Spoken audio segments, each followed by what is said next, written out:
What is up, everyone? Welcome to episode one of the Okali Beat Writer post match recap, post duel recap, if you want to call that. It was a great day for Oklahoma State Wrestling. They notched two victories.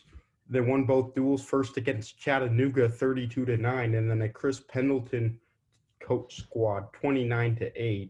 It was an offensive showing from really everyone, but Dean, you have something that a historic moment with John Smith that you can touch on first.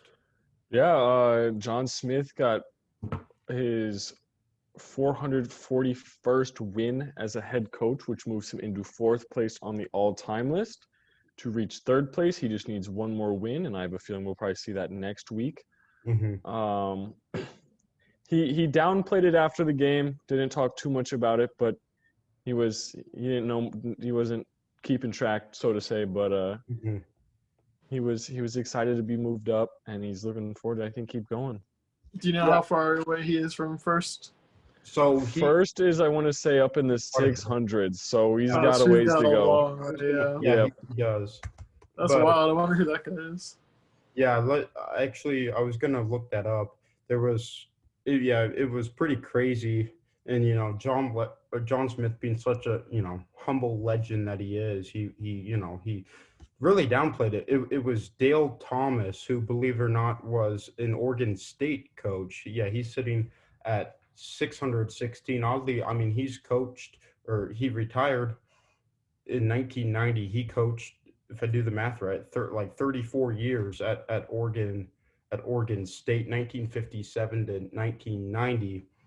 And John Smith, yeah, like you said, Dean, one more dual win to be tied at third with the former Rider University head coach Gary Taylor at 442.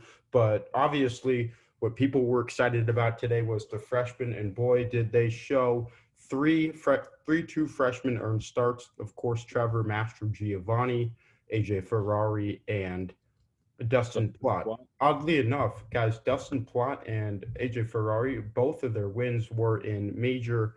Well, Plott won, I think, one in Tech Fall, then one in major decision, but they were both in bonus point victories. The offense was cooking for sure for Oklahoma State. And Dean, your thoughts on that? Marcus too, as well. Well, I mean, you got two duels a day. You had those three true freshmen going, and all three of them won in both duels. So that's 6-0 from the true freshmen, and I think four of them were extra point decisions. Mm-hmm. I believe. I think only two of them resulted in just 3 points. So yeah. I mean, we all knew coming into this year that the freshman class was going to be, something to watch. And so far, two duels in, and even looking back to the ranking matches, they've shown out. So, yeah, I had a similar takeaway, but mine is more long-term. I think it's crazy so this is their first duel, and you can already tell that those three guys, are going to get the most buzz for the whole season. Oh, right? Absolutely. And next year, they're probably not even going to wrestle that many because they're going to be back on redshirting. Maybe. So maybe. I feel like we're being spoiled a little bit right now. Oh, yeah, for sure. I mean, I don't know. It'll be interesting to see if they do redshirt. I mean, these are guys, believe it or not, I mean, these are guys that even in their freshman year, they want to win national titles. This is a seriously talented class, and while the national title claim is ambitious, it's not unrealistic. You know what I mean? So they are guys that really have dedicated their entire lives to wrestling, and we're really pumped to get it started. And then Boo Llewellyn, of course, a strong wrestler for Oklahoma State. I believe he's at 149. 149, he earned two. I think they were both two Tech Falls. I mean, it was impressive as heck from him. I in fact, when he wrestled Oregon State, I think it was Tech Fall 20-6, and that was just he ended the match in the first period. It was insane.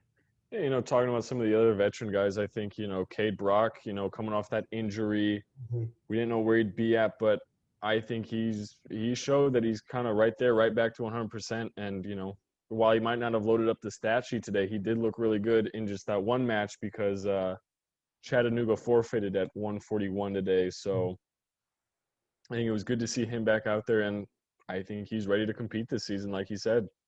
Oh, absolutely. Marcus, do you have anything to add before I talk about something else? No, you're good.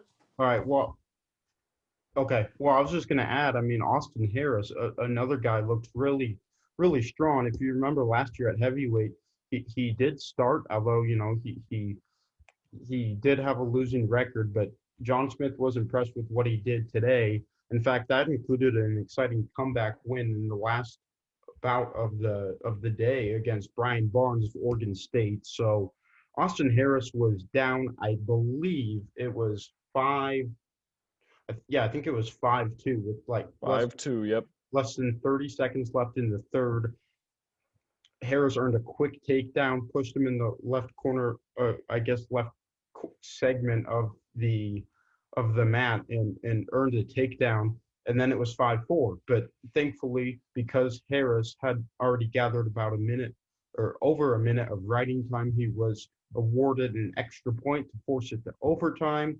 And then it was sudden victory about 30 seconds in. It was really interesting because Brian Barnes almost scored two, but so what happened was Barnes went for Austin Harris's left leg. He actually tripped him up. He got the hold, but then he didn't have it all the way. Harris kind of pulled back, and while Barnes's head was lunging forward, kind of maybe at maybe Harris's like stomach level, Harris just jumped on him, turned around, and earned the quick two for the dual winner. But it was funny because even though that was an exciting, and Harris came back from behind, Oklahoma State at that point they'd already clinched the match. I mean, it wasn't close. It was 29-8, and oddly enough, the only two weight classes that did lose today were one at 133 and 157. Both of them, they had different guys. They had different guys each match. Andrew Neiman, who was really eager, what fans were excited to see him, a Stillwater native redshirt senior, getting his first start, right? His first start in a dual victory. He unfortunately loses.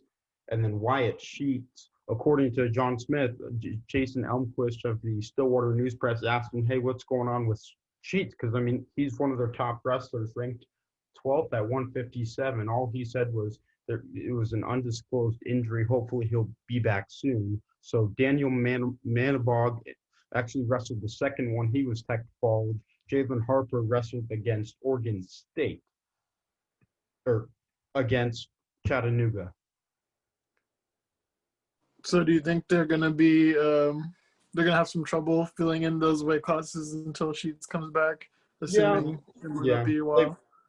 They might. I mean, because, Fix is at 133. Whitcraft, Neiman, I don't know. Whitcraft might be their best option, although unfortunately he did lose. But hey, he's still wrestled what I think. He wrestled the Pac-12 champion. He lost against a really good opponent, Andrew Neiman.